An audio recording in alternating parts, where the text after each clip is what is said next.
It's complicated. Is it true that Iceland is green and Greenland is covered with ice? So what is Michelin? Michelin is an international award system of restaurants. It does not mean sitting on a counter and having a tasting menu. Agencies are paid for, one, to review restaurants and get dozens or hundreds of reviews. Welcome to a new episode of Food Unscripted. In the previous shows, we had an enjoyable talk about Dubai and others about Hani and the introduction of who we are and what we do. It's Food Unscripted, nothing prepared, never. We don't even discuss the show before, and everything goes live the way it is. 38 minutes, 3 for my number, 8 for his, and 38 we stop and we continue on another show. You can feel free to ask any question you want in the comments below, and here we are discussing today food destinations. Yeah, this is a subject very, very dear to me. I spent a lot of time thinking about it, writing about it, traveling to learn more about it. Basically, the question is, what determines a city or a region to be called a culinary destination or a foodie city? What is the criteria? It's complicated. Yeah, it's definitely complicated. And that question is the egg or the chicken before is does food do people or people do food? Does food do a country or country do food? And wow, it's complicated. It's very complicated, very complicated. I started thinking about it a lot, and I divided it into two reasons or things that can identify a city as a culinary city. One is cities that you go to. When I say city, it can be a region or a country that you go to for a specific cuisine or a specific type of food. The easiest example is to use for that is Italy. Mm-hmm. You go to Italy, and people go to Italy for food all the time, but you're going there for Italian food. You're gonna go there to eat your pasta, you're gonna go there to have all the regional Italian foods. You're not gonna go to Italy because they have great Indian food or great Chinese food. I'm sure they do, but it's not the reason why Italy is called a culinary destination. The other side of that coin is cities or regions that have multiple cuisines, multiple reasons. Like in the previous episode, we discussed Dubai. Dubai is probably the best example of that. It's a melting pot. It's 100 and I found out 80 nationalities, each one having their own kitchen. So you're either this one or that one. And if you're neither, if you're not, listen, not everybody can have good food. Not everybody's famous for having good food, right? So you're not going to be a culinary destination. Not every city can be a culinary destination. So let's take a step back and start from the beginning and explain exactly what we mean by that. Yeah. It starts by the country. So one, the country is the country on an international location that has good food. Let's start by the countries that have good food, yes, and not have become current destinations. So I'll give an example just for the sake of an example, Lebanon or Italy on the Mediterranean Sea, which are countries that have food, that have people who love food, that have produce, that have been known for good food. So it's not food that has been imported, it's not food that is only for a necessity. I don't want to seem negative and give examples that would be badly or wrongly interpreted, but let's talk about food in Saudi Arabia. Before the expats brought some different kinds of food, there are only 5, 10, 15 that are all based around milk and fat and dates and everything that is good for the person to be able to live in a heat environment. I can give the example of Armenia, which has few dishes that are pork related, very fat related, that less freshness, less tomatoes, less colors, because in the country, it's a country where temperature goes down to -40, and definitely they do not have a sea. So you need to take first the country as is and say, does it have a sea? It adds value. Does it have mountains? It definitely adds value. Do they have good vegetables? It adds value. Do they have 4 seasons? 60 to 70 to probably 100 days of rain during the day. And all of these play a good role when we want to talk about destinations that have created their own food. Yep. So Middle Eastern food, Lebanese food, Italian food, Indian food, Chinese food, etc., etc. So this is the category of food destinations, countries that have good food. So these foods are being taken out of their origin and being used in countries like New York, like Japan, like Dubai, like Riyadh or Saudi Arabia, where you can go and explore all the foods of the world, like LA, etc. So, and then back to people who came in and brought their culture with them. So a melting pot of cultures, as we said, 180 nationalities. So every nationality brought with them their habits and good food, and they have settled in New York. So this is why New York is a food destination. Not you won't go to New York to eat American food. You would, but that's not the point. You would eat cuisines of the world. You would go to Dubai to eat cuisines of the world, and not Emirati food. Yes. You would, but that's not the point, and so on and so forth. So we categorize them into two big categories. Countries who have good food of their own, yes, and countries who give you an exploration of everything. Yes, a rich culinary history, very deep, very old. Example, Turkish, Iranian. These are cuisines that are thousands of years old. So you either have that, or you have the imported cultures that come in, the melting pots of the world. You mentioned Saudi. I have to kind of say something here. Where I'm from, Jeddah and Mecca region, Hijaz, it's basically a melting pot of different Muslim nationalities that have been coming once a year to do Hajj, but in the old days, many never left. Mm-hmm. So we don't market it. We don't market ourselves properly, but you can go into some local restaurants there and you'll have Bukhari food, Uzbek food, even Chinese influenced food, Indonesian food, and for us that kind of became like Saudi food. But we don't market it properly. But it's there. But generally speaking, if you say Emirati food or Saudi food or Gulf food, it's fish and rice or lamb and rice, generally speaking. What's your favorite food destination? If you have to choose one, and why? Okay, if I had to choose one, it would be Japan. And if I had to choose one city, it would be Tokyo. The reason, it's very hard to describe, and it's much better to experience. But you can go there and have arguably the best pizza in the world, the best pasta you've ever had, incredible Chinese food, incredible, obviously, Japanese food. It's a city where you have desserts. They have entire shopping malls that make candy and sweets and desserts and this, noodles.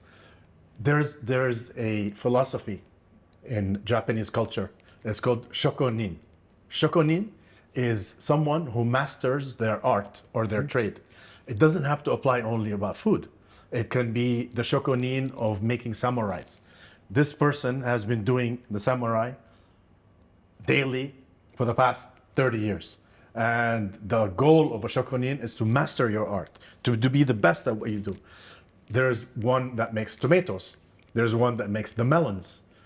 The most famous melons, those melons that cost a few $100s each. They will actually pick the melons and leave one only on the vine so that it gets all the nutrients. That's why you end up having the most delicious ingredients. Or there's the Wagyu shokunin, guys who make the one dish or the one type of food, grilled meats. That's all they do, but they master it and perfect it. That's why I love Japan. That's why if you ask any chef their favorite place, most of the time they'll say it's Japan because of that. So Japan teaches you perfection. Perfection. It teaches you specialization also. There's a guy who makes this knife, and you go there and you see them, and if his father was doing it and his grandfather was doing it, there are restaurants in Japan that are in the same family hundreds of years, or hotels, 1,000-year-old hotel. It's the same family that still owns the hotel. There's one place I went to called Obana. Obana makes the sea eel. Okay, it's the same. It's a 200-year-old restaurant. That's all they do is the eel. They make 2 or 3 dishes. There's a lot of that in Japan. Have you ever been to Australia? I have. I've been to Australia because I used to live in Indonesia. Okay. And it's so close. And my best friend at the time was Australian. Invited me to Melbourne. And the first time I went to Melbourne, my expectation of Australia was beer, outback, snakes, things like that. To my surprise, I found that they have the most incredible food. They have hospitality is in their blood, you know? Like in Lebanese, they have hospitality. It's part of, they have that in Australia. They'll serve you the most incredible Greek food, even Lebanese, Italian food.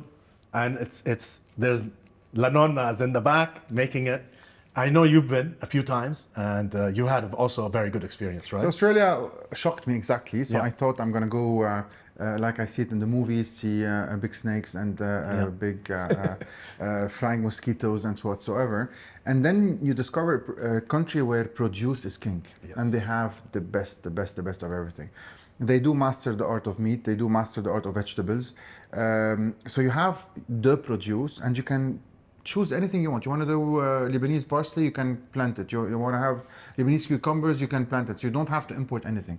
And considering it's a far country, so a 15-hour flight from Dubai, you wouldn't have to import anything. So they do export to the world. There is that question that usually I ask is, do you know why meat in Australia is famous or world famous? Because they are the biggest exporters, and because Americans don't have time to export.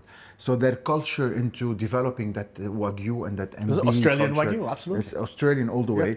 And whenever you eat meat in Australia, you would say, okay, wait, stop. Why are restaurants good, and why is the scene good?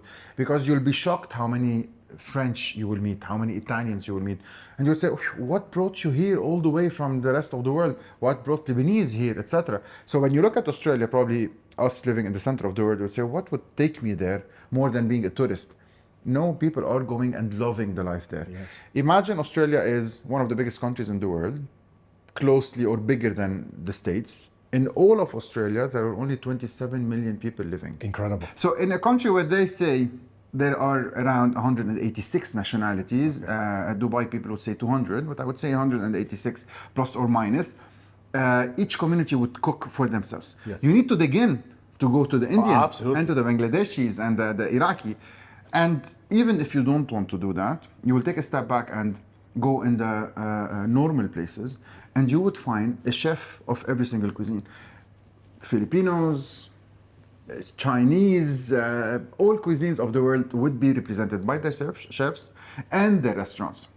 Last but not least, when we talk about that, in a country where rent is way so expensive and where you have to pay for accommodation for your employees, and you have to pay for ikamat for your employees, and you have to pay the rent, and you have to pay electricity, and you have to pay diwa, and you have to pay for fresh air, and you have to pay for cold water, and all of this, failure is not an option. Yes. So competition is way so high. But let's start and talk about Dubai.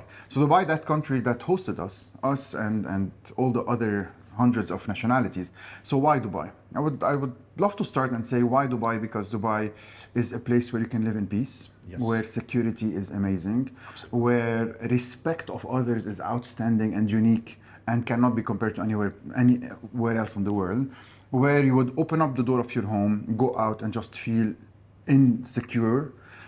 insecurity or secured. Yes. You would open the car and forget to close it. You would leave your phone on the bench and nobody would touch it. You would just feel connected with all the other nationalities, and most importantly, where no one would look at you, or you would not even look at someone else. So some cities in the world, you would have all the time this feeling of someone's looking at me. Yeah, am I standing out? Exactly. Yeah. I don't feel welcomed, etc. Yeah. So Dubai is just that place where we can all live together, respecting Very one true. another to the utmost max. Absolutely, absolutely. You don't have to worry here about being disrespected or your safety, especially if you have children, your sister, your wife, your mother. Do you know they're not going to get disrespected? Actually, there's a law against taharrush, you know. So it's something that I have a lot of respect for and gratitude for the leadership that they've done. Definitely, we respect the leadership of this country, and we really appreciate what they're doing, especially now and every single time there is a problem in the world or a war, and now for Lebanon, and that support they always give for their people. It's one of the few countries where really all the effort you put is appreciated. Yes. If you're not local, they appreciate your effort as a country. They appreciate your effort as a tourist or as a local, an expat living here. And this adds so much value for your own well-being. So you wake up and feel blessed, feel welcomed, feel that you're being part of the next generation of people that are building something for the future. Yes. And this is what I want to say. Years ago, I always traveled to New York and say, this is a country this is a city I want to be part because it's building up for the future. So the land of opportunities. And it's a fast pace. Everybody wants to work. Everyone is on the, okay, come on, yeah, come on. And back to Dubai, it just feels the same. Yes. Very speedy, very fast, super fast. And you feel like technology of the future or the world of tomorrow is being lived today. Yes. You know, the government is providing us with the infrastructure and with the technology. We have ultra high speed internet, 5G before anybody else had 5G. It's easy to do everything. You can get licensing, you can set up, everything is efficient. This efficiency leads to entrepreneurial, attracting entrepreneurs. You know, they used to say it's the American dream. You can go, you can make it big in America. Well, you know, I've seen a lot of different nationalities of people making it big here. Mm-hmm. You know, you hear a lot of startups being valuated at unicorns at $1 billion plus. You hear about people who have created a chain of Lebanese restaurants that have sold and cashed in. So it's not limited to, you know, you have to be from this specific part of the world or this kind of background. You can really make it here. I'm very excited. So let's start by, before going into the details, I'm gonna probably open a parenthesis of something that annoys me, is the use in my culture of the word Lebanese, of the Lebanese flag and the cedar tree. And I've been to many restaurants using that Lebanese cedar tree found on our flag, where the owner is not Lebanese, where the chef is not Lebanese, where probably both of them never traveled to Lebanon, and yet using Lebanon and Lebanese food as a marketing way of promoting. Yes. So this is one of the things of using things not in a bad way, but wrongly. Yes. And do we protect them? On the other hand, some people are going to say, but yes, Italian cuisines and Italian restaurants are not owned by Italians, and probably they do not have an Italian chef in the kitchen. But at least you always ask, and someone says, yes, I've been to Italy, we know how to do a pizza. It's probably easier to buy all the ingredients from Italy and put them into something, and it builds up to a different culture. Yeah. So it starts by, are you allowed to use this and that on a big scale? And then going into little details, you go on the menu and they say, tabouleh from the Lebanese village. Okay, wait, do you know where the Lebanese village is? Yeah, exactly. You know, but there is a solution, you know, like in France, they've protected the champagne. It has to come from a specific region that you can call it champagne. It applies to some cheeses also, in Italian, Parmigiano Reggiano, all of that. So there is a system to control this. And it's just maybe we don't use it. You see, you're right about Cedars. There's even Cedars brand now you see it selling. You don't know, just like the Sabra brand. It's not really a Lebanese brand, you know, Definitely Lebanese not. owned anyway. Definitely not. So let's start with this. Okay, so the first one is one we touched on in one of the episodes. The term Michelin-starred chef. Okay, so Michelin-starred chef is not a correct thing to say. Yeah. Because the Michelin star is awarded to the restaurant. Mm-hmm. But the chef gets to wear it on his jacket. But you see it all the time in advertising. We have Michelin-starred chef visiting, come for this and that and whatever. Do you agree that Michelin-starred chef is being... Definitely, and it's very important to know that whenever a chef who has the star on his chest leaves that restaurant, he cannot take the star with him. Yeah. He becomes a chef that was awarded, Yes. But now it's not a chef that has the award. Yeah. Usually, they link the chef and the restaurant. And we've seen chefs that own 3, 4, 5, and 6 restaurants. They do not have 6 stars. They have one because they are chef with one restaurant, connected to one restaurant, and that chef is with this restaurant. But all others are businesses, investments. Sure. So every one of their restaurants are owned by them, but have a chef. So the restaurant gets the award connected or linked to that head chef, Yes. without forgetting that the chef has 14 up to 20 sometimes chefs that help him. At Noma, they were 42. Absolutely, absolutely. Then there are chefs that own multiple restaurants and they have stars.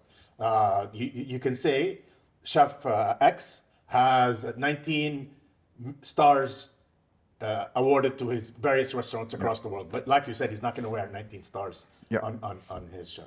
So we agree on this. So Michelin, just to finish on the Michelin part. So what is Michelin? Michelin is an international award system of restaurants that works through countries or cities when this city or the country pays for Michelin to come in. So it's not globally. It will start in Houston. It has started in New York, but it's not in the States as a whole. It's city by city. Exactly. So it is in Dubai, but not in Lebanon, and so on.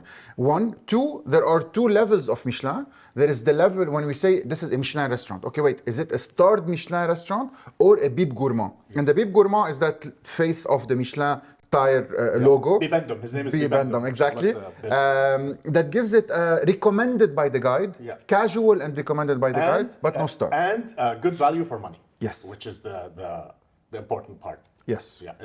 It's not a consolation prize. No. It's not like, oh, we're not going to give you a star, but we're going to give you this. Al-harakat. So it doesn't have to have 2 forks and 2 knives and the whole shebang of things. It's just a casual, enjoyable with Michelin quality. Yeah. Okay, so we pretty much agree on this one. Okay, the term home cooked. You see it all the time. Home cooked, home style. I think home cooked should be home cooked. I don't think a restaurant should say home cooked. So homey feel. Yeah. Let's start using by feels like home, but it's not home cooked. And home cooked is a big no. And I think and France reached a point at a certain point in time, probably 3 or 4 years back. This is very new, where people wanted to know, is it true or not? And people wanted that feeling. So they created the award that looks like a house, that is a homey cuisine or made at home or whatever, where you are obliged to use probably 60 or 70, I'm not going to say something wrong, but we'll double check into that. Unscripted, so I didn't prepare. 60 to 70% of your ingredients that are made at home or made in small businesses or made in-house and made in-house. So accordingly, when 80% of croissants in France are delivered at 4 a.m. and then frozen and then they're put on boulangeries and they write made in-house, homemade. Okay, wait. So France had to come up and say, okay, stop lying. Stop lying to people. So back to the home cooked. And we see it home cooked rice or home cooked And I had a discussion with a restaurant owner some time ago, where it was a daily dish, home food for lunch, طبخات. At the end, I called him and said, I didn't feel the mom's touch. Yes. So definitely your chef, which I respect, is great at doing hummus and tabbouleh. But definitely not. And we talked about the difference between a festive lunch, mesa table, and what we eat at home. So definitely your chef needs help. Get a mom to add the touch of passion or nafas. We talked about that. Restaurants where you can taste the love in the food. You know, home cooking style is not the same as saying home cooked or homemade. I agree. Yeah. Like you can have homemade makdous that's made by somebody at home and serve it in your restaurant. Okay. But you be careful with the use of homemade. Yes. Stop lying. There's a difference. Okay. You said it, not me. All right. Celebrity chef. Oh, please take your time. Tell me everything about it. Okay. The first question is, who says you're a celebrity or you're not a celebrity? I'll tell you what my thinking on this is. Celebrity, you have to be known outside of what you do. You know what I mean? Like you have to be recognized. It could be you have seasons on television. It could be you're married to a famous person. You're a celebrity. You're known. You're in the news. You're in the tabloids. That's a celebrity chef. Celebrity chef is not a successful like a Michelin-starred chef, which is a wrong thing to say. A chef of a Michelin-starred restaurant isn't a celebrity chef. The thin line between being a celebrity and having 10,000 followers on Instagram. Yeah. So if you have 10,000 followers on Instagram, you are not a celebrity. No, you're not. You're not. And you shouldn't be allowing people to call you a celebrity chef and using it in your marketing. and we have celebrity chef collaborations. You're not. In what interests us today, one, stop using words كيف ما كان. Yeah. Two, nobody said a Wagyu burger is better than a normal burger. I prefer not a Wagyu. Of course. Yeah. And then let me end by saying, please don't use A5 or Wagyu to elevate the price on your menu. And use it if it's actually A5. And when you're in Japan and you're eating the high marbling, they'll give you a small piece of it. It's not like the entire steak you're having is that. Super expensive. Or they'll cut it very thin. They'll melt the fat. Honey, you cannot eat it all. It's too heavy. You cannot do it for 100 grams. Yeah. It's like it's like eating a lurpak Yeah. without Absolutely. Agreed on this one. One of my favorite food destinations is the Basque region in northeastern Spain. I love it. San Sebastian being the big city or the most well-known city. Now, another thing popping up on menus, the word San Sebastian or Basque to describe a dish or to describe a menu or to describe the cheesecake. Mostly you see Cheesecake. San Sebastian cheesecake or burnt Basque cheesecake. Burnt Basque cheesecake or San Sebastian cheesecake, it's not just a cheesecake and the top is brown colored. It's not that. There's a lot more that goes into that. And it's being misused. Yeah, I 100% agree.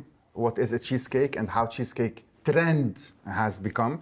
So again, a decade back, the trendy cheesecake was a New York cheesecake or an American cheesecake. Absolutely. Made famous by the Cheesecake Factory. Yeah. And then fast forward, we needed something more elevated, classier, more to expensive. be able to charge more. To be able to charge more. Awesome. And then the Basque cheesecake was created. Yeah. Basque is more complicated to do, is more complicated to have a fresher smell.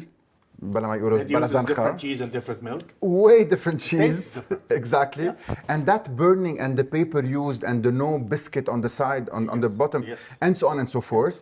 So probably one of the things, read about the Basque cheesecake, which is my favorite. I love it. Yeah. But seeing cheesecakes all around displays and saying, this is a Basque cheesecake. Yeah. So we're in agreement on this one. It's starting to bother. I'm sure we're going to agree on all, Yeah. but So I just want to add, the most famous place for Basque or San Sebastian cheesecake in San Sebastian is called La Viña. So if you ever go to La Viña and wait in line, it's worth it. noted. All right, next one, truffles. Now this is a huge one, right? I remember as a younger man, I used to only eat truffles between September and January, or October and January, which was white truffle season. We never had truffle potato chips. We never had truffle burgers, truffle pizza, except in those 3 months, they had the white truffle pizza. It was more about white truffle. The black truffle was mostly had, for me anyway, in French cuisine inside foie gras or a Périgord, they call it, right? So now it's everywhere. And again, it's being used to charge more. Truffle, especially truffle fries and this. There's fake truffle being made, truffle essence. They're making it in a laboratory. It has no truffle in it. It's just a flavor that's sprayed on the French fries or whatever. I would like to go back to truffle is real truffle. Understanding what truffle is, very simple. If you like truffle, if someone likes truffle, if you want to understand what truffle is, try to find a black truffle or go to a restaurant and have a black truffle and ask that same restaurant if you cannot do the experiment at home to get you truffle oil. Eat from this truffle oil, which has become everywhere, and Yes. chips truffle and all that shit around, and eat just one slice of black truffle. The feeling inside your mouth and the energy you're gonna feel and the shaking of palatal buds, you would say, okay, wait, I've been lied to all my life. Yes. A truffle oil is so cheap, so misused, wrong flavor, loaded with aromas, has nothing to do with truffle, that you would say, wait, I'm not even gonna buy it for home.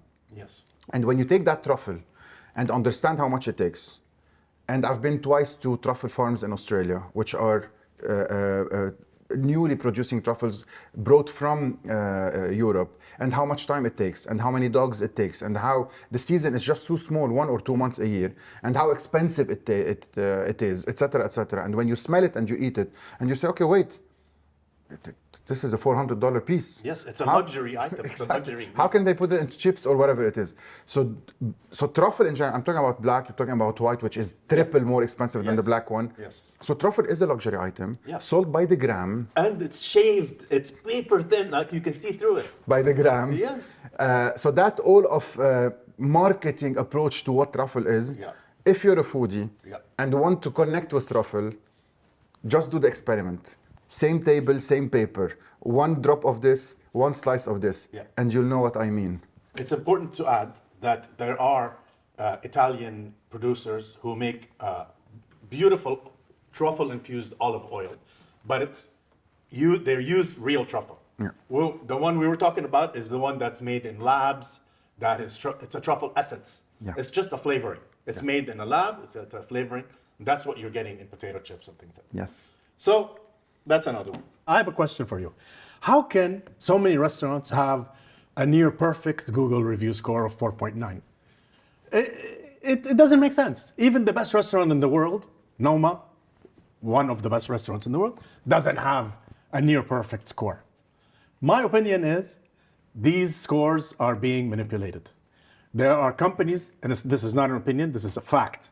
There are companies you can hire that will get you people to give you 5-star reviews. There are little tricks that you can have as a restaurant where if somebody eats, you ask them to immediately make a review. You can make a QR code, scan it, it'll take you right to the Google page. Please review, please give me a nice. You can give out free meals to people and ask them to give you a 5-star review. My point is, one needs to learn how to navigate the Google review world. On TripAdvisor, a couple of years back, there was a test done by a couple of people, a bunch of friends, who created a restaurant that doesn't exist, reviewed it 5-star for a couple of months, and then at the end, even reserved for people table and then canceled them the last minute, and continued doing it again and again until they sent it to TripAdvisor and said, if we manage to do it, so imagine how much fakeness there is in this world. So imagine how many people have had 5-star reviews, etc. And their restaurant, which was not a restaurant, didn't even exist, got a very high grade on TripAdvisor, and so on and so forth. So back to reviews. Are reviews fake or not? Should you trust reviews or not? Are people going out to restaurants, putting reviews at the right restaurant? I have my company on Google Maps. I have received sometimes reviews of people who I never met. Yes. And our other company, we have reviews from people that, okay, I don't know you, man. You didn't even buy. You're not on my list. I didn't have any customer today when you say I went today and it was bad. Putting a 1/5 or talking about things that are not available. So at the end, why? So the why of things is very important, starting with Google and the reviews. And the other things is when you put a 1/5, you're harming a business. Yes, and when you put a 5/5, you're lying to people about a business. Yes. So where should it stop? I have a few tricks on how to navigate specifically Google. First thing is, let's talk about the actual reviewing part. You and me both spend time putting our reviews on Google. And I do that. And it's helped a lot of people. Don't go to an expensive restaurant and complain that it's expensive and give them a 1/5. You can look up the menu online before going and you can say, can I afford this place? Can I not afford this place? Giving a 1/5 review because it was too expensive, for me, is not correct. That's first. So the reviewer has a responsibility also. Do it for the right reason. Don't go day one, restaurant open, and say, the food took too long to come out of the kitchen. Take into consideration that it's a new restaurant. So the people putting the reviews need to be a little bit more considerate of the situation and all of that. Another trick I do, I will follow or look at the reviews of people who have that little orange star next to their name. I don't know what it's called, but Google will Contributors. Contributors. Someone who's contributed a lot. I will not believe or take into consideration someone who has only one review. So when I look at a restaurant that has a near 4.9%, I'll click and I'll see all the reviews. If most of them are being done, if most of the 5-star reviews are being done by people who have only reviewed one restaurant or two, then I know there's something off. Exactly. So explaining what happens on Google Maps. Google Maps allows everyone to add a review. You need only to have a Google account. Along the way, you play a game of the contributors, and becoming a contributor that starts at level 1 ends up at level 10. And the more you review, the more you add, you get the grades to go all the way up from 1 point up to 100 and 1,000 points. So whenever you see reviews of a restaurant and you see a 4.9, or if you want really to go to that restaurant and pay money for it or travel for it, check out the reviewers on the below, and you can click on a reviewer, and even without clicking on it, you will read under the reviewer with 100 reviews, yes, 200 reviews, exactly, 50 reviews, etc. And he has an orange dot, and that orange star starts from 4 to 6 to 8 to 10, and the reviewer number 10 cannot fake it, because a reviewer number 10 would need 100,000 points, and that takes an age of a lifetime. He's reviewing it for the right reason. And at least he has done a couple hundred restaurants in his life. Yes. And he had the experience and maturity, probably, to reach a point where he wouldn't have put 1 over 5 for over. Considering that you can claim, how would I say, click on the reviewer if you are a business owner and say, this was wrong. So Google would know. You could challenge the reviews. So you can flag a review. Yes. So a person with 1, 2, 3, 4 flags would be kicked out of Google for a way or another. Yeah.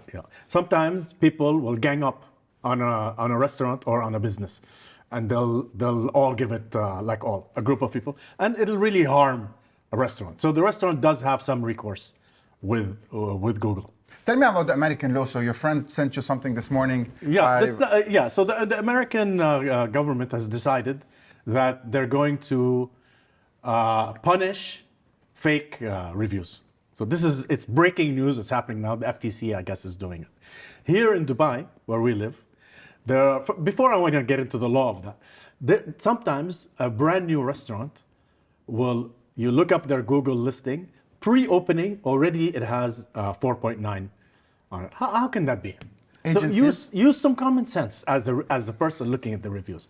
It's impossible. It's brand new, the restaurant. How could it already have 5 stars or 4.9? So two things are happening in Dubai. Allow me to say it as is. Agencies are paid for, 1, to review restaurants and get dozens or hundreds of reviews, and 2, sometimes you go to a restaurant and you see it fully loaded with models and beautiful girls and good-looking guys, and these are agencies as well. Yes. And it's a way of PRing. Yes. To start well and say, wow. One is for the Instagram and one is for the Google review. Yeah. So be smart with your Googling. Let's talk about the law.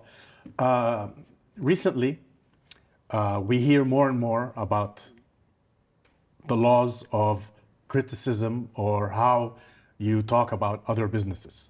And a friend of mine who is a lawyer is also a food reviewer, the food advocate, Dr. Habib Al-Mullah.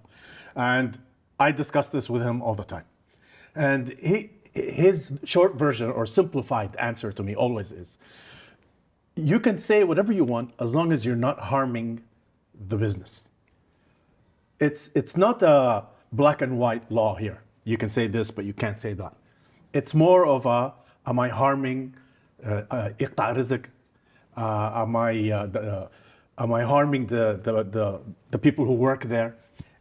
Am I lying or am I saying the truth? If you're saying they're serving rotten food, you need to prove it. Yeah. Then the restaurant can go to the police and you can be arrested, fined, and sometimes jailed.